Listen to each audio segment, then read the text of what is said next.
Hey y'all, I'm Chris and this is It Worth It, y'all? And today we are gonna work on a couple turkeys that we purchased so we can get ready for Thanksgiving. So, ready to talk about turkeys? Stick around. So I go get, if you're anywhere near Firehouse Subs, they sell these food grade buckets that they have their pickles in and whatever for $3. So I go get them and we are going to sanitize these and wash these off. I put Castile soap in here. We're gonna let these soak and I'm gonna scrub them down real good. It's just easier to do in the bathtub, so that's what I do. And we are going to use these to brine both of the turkeys before we start messing with them. So I'm gonna move this to this bucket. That one's gonna fill up. This one's gonna sit. I'm gonna let it soak for a while. Then we'll wash these out with vinegar and then we'll move to the next process because it's gonna take, I tried to do 2.5 gallon buckets for the 2 turkeys that I have and the turkeys are too big. So we're gonna use the 5 gallon buckets.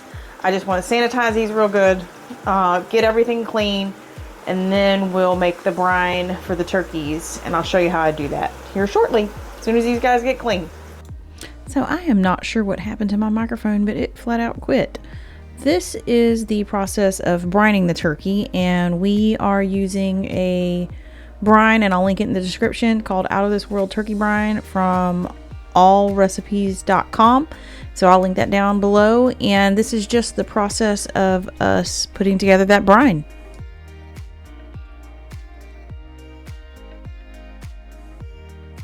Right here I'm using filtered water in both of these buckets. I like to use filtered water and let it sit out, so any chlorine that's in the tap water or anything that's in the tap water would either dissolve or evaporate. And then I do run all of this water through filters because I don't want anything in the water messing with the brine or the turkey.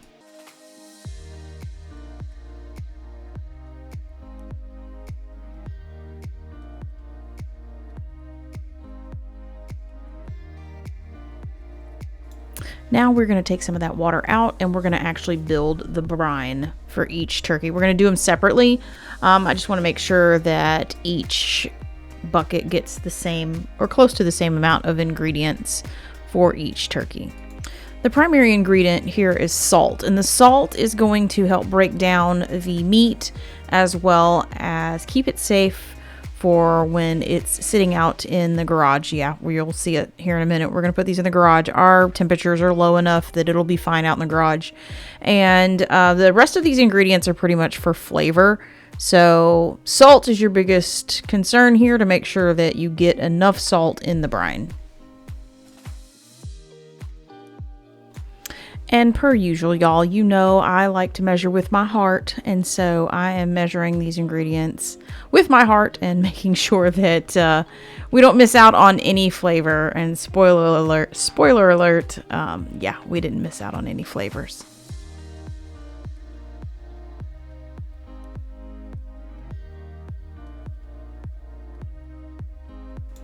We're going to put a quick stir on this brine just to incorporate everything. This salt is not dissolved, obviously, because we did not heat up this brine, but we are just getting a good mix on there, and then we're just going to dump it on top of the turkey and get all of the salt out of that cup to make sure that we get all that nice flavor in there.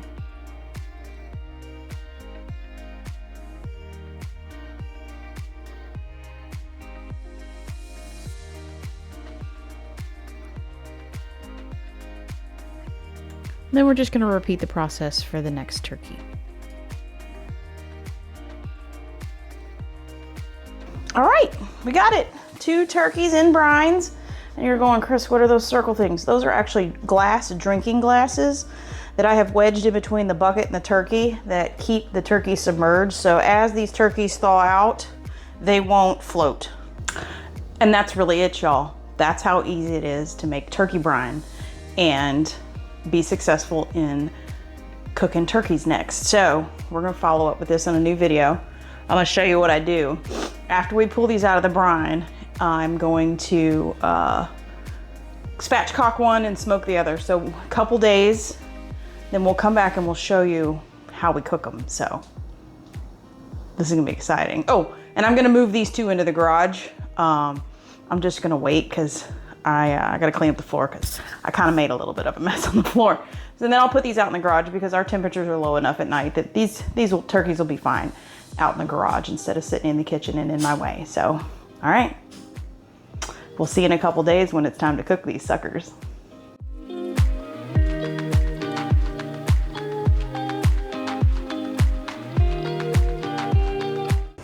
And we're back. And I've got Greg helping me today, thank goodness. He's gonna help us with the 2 turkeys that have been sitting in the garage for a couple days now. We're gonna pull these out, see how they look, and I guess we're gonna spatchcock one, and the other one I have no idea what we're doing. So, as you can see, putting the glass in there and like shimmying it next to the turkey kept them submerged all the way.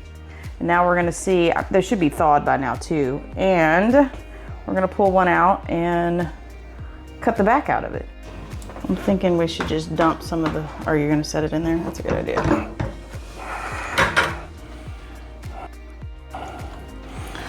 We need to get the giblets and stuff out of there because I did not do that prior to. Shall we set her on a towel since she's drip drying? I couldn't get the giblets out of her, put her in because she was, or he was frozen solid, so I think they're in here.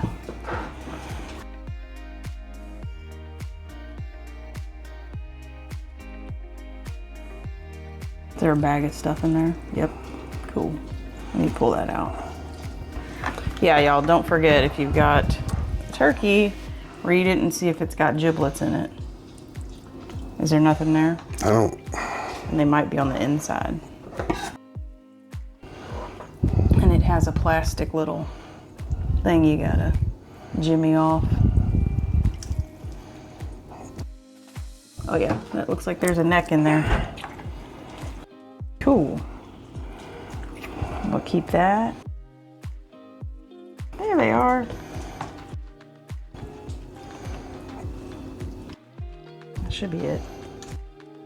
Cool. We gotta get the, oh, there's the heart. Nice.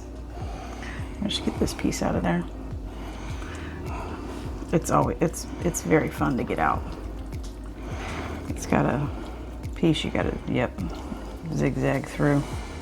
All right, now the next process is to cut the back out of this thing. All right, Greg's cutting the Pope's nose off. And then he's gonna go in next to the back. Kind of, I'll let you get finished. So here's the backbone right here.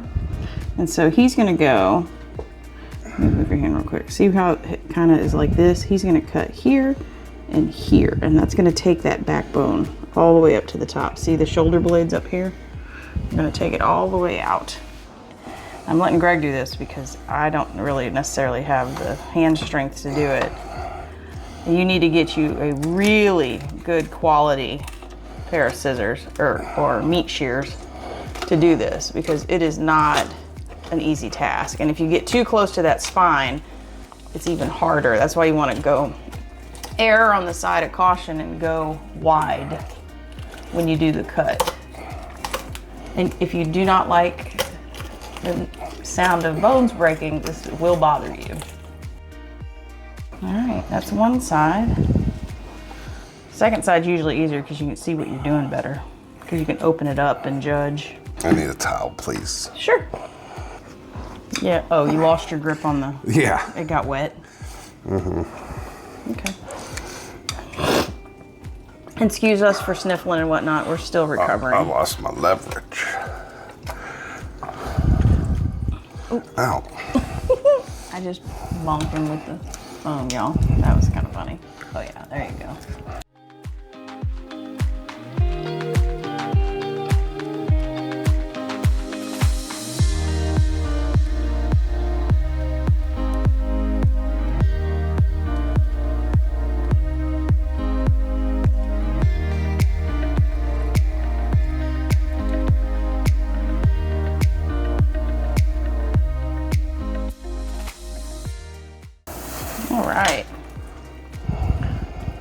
Greg only got one oyster.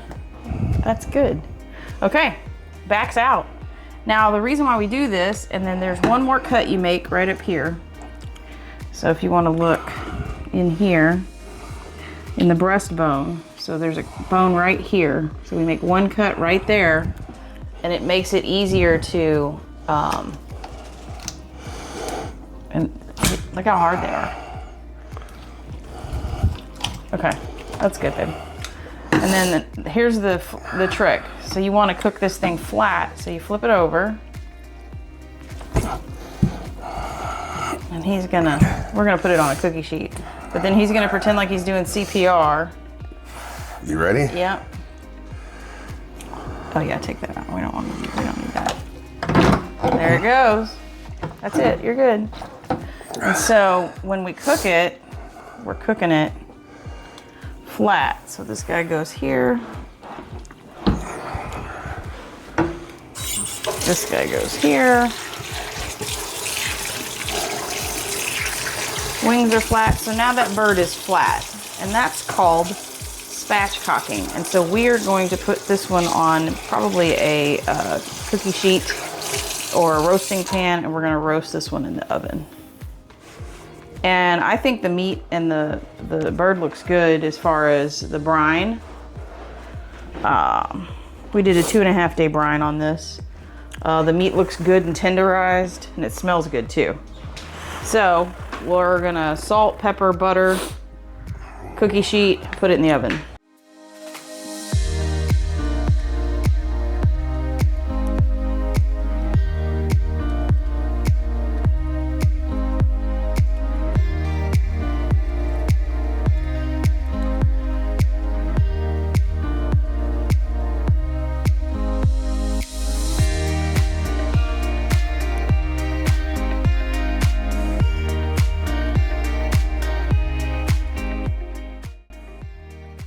All right, we're at 275. We're gonna tint.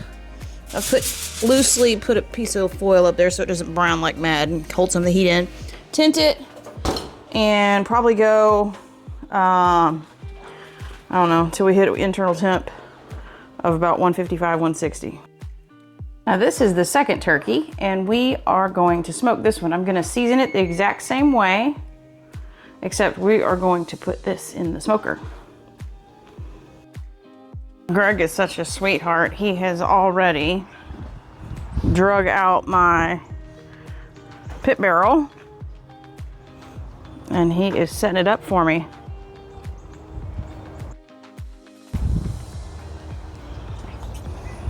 She's getting ready. Piece of equipment we use to put the bird in, and I am gonna go this way with it and hang it this way with the bar here, because I did it last time the other way and it didn't work out so great. So we're gonna do it this way, and if we have to tie something we will, but that's how we're gonna hang it when it's ready. I might hang the feet like this, hang it in between, and then put the bars in between. I don't know, we'll see. I haven't made up my mind how this is gonna go down exactly, but I feel like the bar needs to be here. And we need to cook it head first. So I'll keep you posted. Okay, so Greg has helped me start these coals. And what we're gonna do, I like to use the chimney because we don't want all these coals going off at once. So I just like to start it like this and then kind of spread them around in the bottom. So put some coals everywhere. And so it's kind of spread out like that. And then once we get to that point, then we can drop in some hickory. This is what's gonna give us our smoke. We will have to add. Now, do you wet those, or are you just No, putting them in dry? I'm putting those in dry because they were big lumps. So I'm okay with that. So now we're gonna come back and put the turkey on here. Turkey going in. Nope.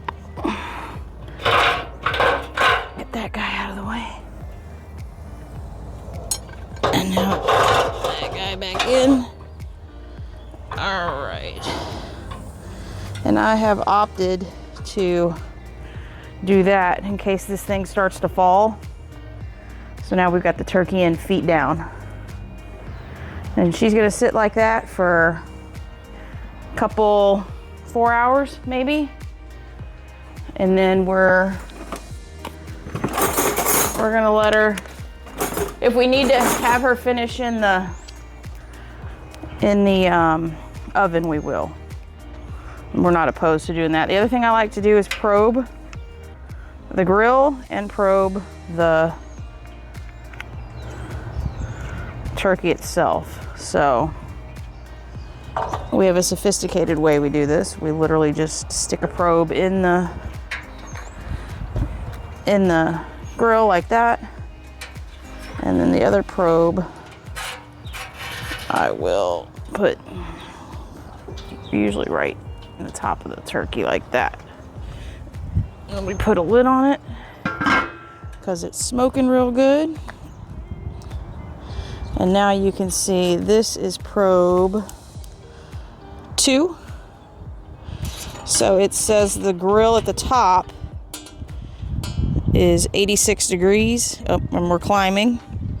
And the turkey is sitting at 59 degrees. And I need to change the batteries on this thing. So we're gonna go get some batteries and hook this thing up to the side of here. Okay, y'all. Turn that timer off. Look how pretty. And I did temp it. Let me see. We are temping the breasts. Come on. There it goes. 162. 164. We got the legs at 155. 176. Now, just like that other big piece of meat that we did, we need to let this guy rest. So what we're gonna do is just let him sit there. We're gonna let him rest probably for about an hour. I'll set a kitchen timer for that. We'll just let him rest and do his thing, and then we're going to use the dark meat for some stuff and then the white meat for other stuff. So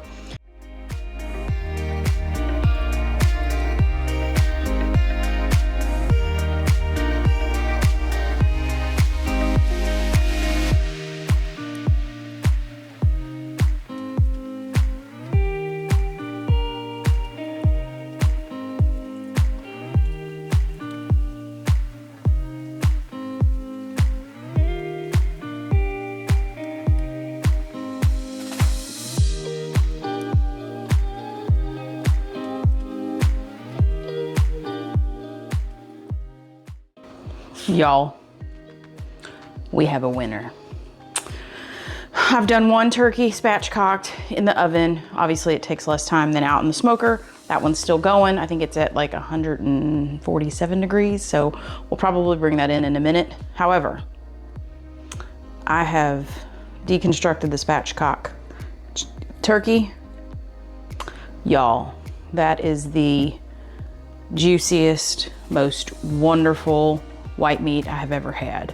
I even just dropped some off to Greg, and he doesn't like turkey. He's like, this is good. Yeah, it is.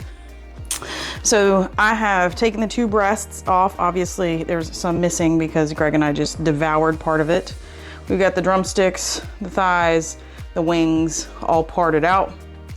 And then this is what's left of the spatchcock chicken, and we will add that to the bag and use it for broth later.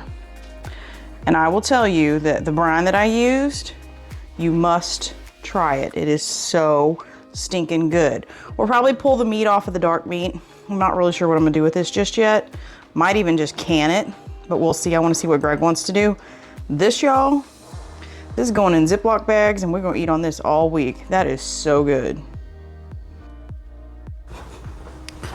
All right, y'all, I believe, let me get my gloves. I believe we're there. The breasts are at 151. I'm okay with that. Fire's at 268. That's still pretty good. Let's open this up. The color is absolutely gorgeous. Beautiful bird.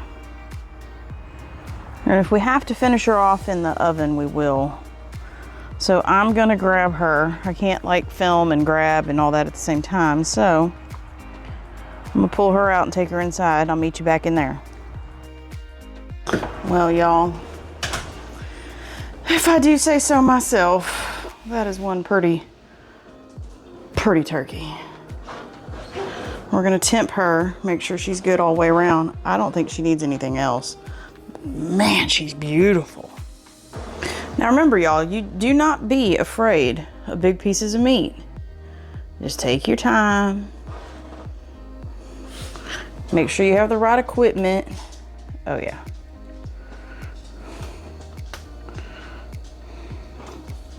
Now remember, when she sits here, she's gonna come up. That's a little underdone, but the juice is coming out clear. So we're gonna put a little blanket on her. She's gonna sit there for an hour or two while I go run errands, and then we'll come back and uncover her and cut her up and see how she tastes. All right, y'all, she has cooled off to where I can touch her. We tied her wings up, so we let her arms loose, and we're gonna cut into this thing and let you know what it tastes like. All I know is this color looks amazing. All right, y'all, that's it. This is broken up into, I got wings, legs and thighs, breasts, and the back and the body. And I will tell you, the smoke flavor is, oh, it's all the way through. It's so good. Brine your turkeys, y'all. I don't care how you cook it, brine your turkeys. This, and it's really hard to get white meat juicy. Brine your turkeys. It's so good. Even if you're not a turkey lover, try this. Try this. Use thermometers. Take your time. Cook it slow. I wouldn't cook it over 300 degrees. Take your time and see what happens, and don't be afraid of big pieces of meat. So, all right, that's the process of turkey, y'all. We got a lot of turkey to eat, and I've got somebody looking for scraps. So I'm gonna help me clean the floor while I put all this up, and like, comment, and subscribe if you haven't already. Seriously, tell me what you think about cooking turkey. Tell me other ideas you have about making sure that it's just perfect when you cook it. So he's serious, y'all. Until we see you on the next video. Bye, y'all. Did you need some turkey? Do you need some turkey? Is it serious? Do you need some turkey, Paul? Oh, yes. Okay, you get some turkey. Adult supervision approves. Ow. Good boy.